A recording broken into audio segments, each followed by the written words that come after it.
எபிரேயருக்கு எழுதிய திருமுகம். எனவே தளர்ந்து போன கைகளை திடப்படுத்துங்கள், தள்ளாடும் முழங்கால்களை உறுதிப்படுத்துங்கள்.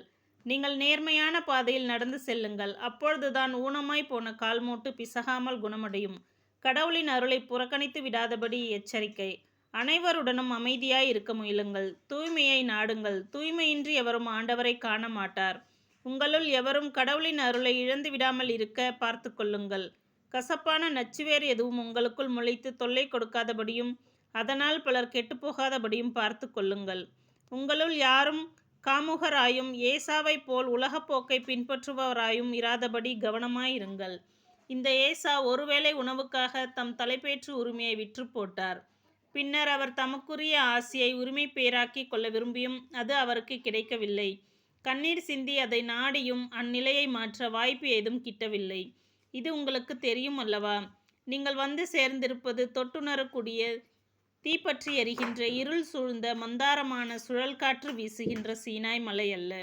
அங்கு எக்காலம் முழங்கிற்று. பேசும் குரலொன்று கேட்டது.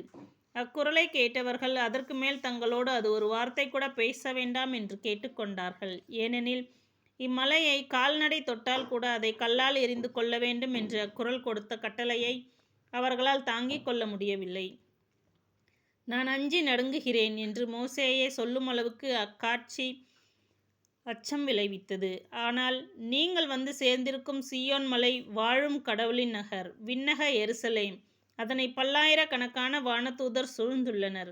விண்ணகத்தில் பெயர் எழுதப்பட்டுள்ள தலைப்பெயரானவர்களின் திருச்சபை விழா கூட்டமென அங்கே கூடியுள்ளது. நிறைவு பெற்ற நேர்மையாளர்களோடு சேர்ந்து அனைவருக்கும் நடுவரான கடவுள் முன்னிலையிலும் புதியதோர் உடன்படிக்கையின் இணைப்பாளர் ஆகிய இயேசுவின் முன்னிலையிலும் நிற்கிறீர்கள். ஆபேலின் இரத்தத்தைப் போலன்றி சிறந்த முறையில் குரலெழுப்பும் இயேசுவின் இரத்தத்தினால் தெளிக்கப்பட்டிருக்கிறீர்கள். எனவே கடவுளின் வார்த்தைக்கு செவிசாய்க்க மறுத்துவிடாதபடி பார்த்து கொள்ளுங்கள்.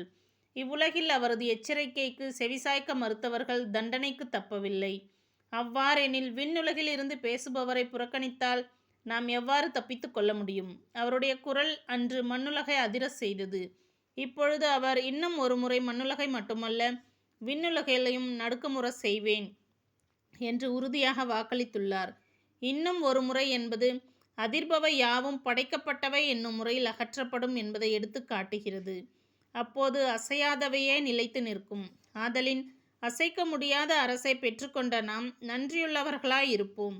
நன்றி உணர்வோடும் இறைப்பற்றோடும் அச்சத்தோடும் கடவுளுக்கு உகந்த முறையில் அவருக்கு வழிபாடு செய்வோம். ஏனெனில் நம் ஆண்டவர் அழிக்கும் நெருப்பு போன்றவர்.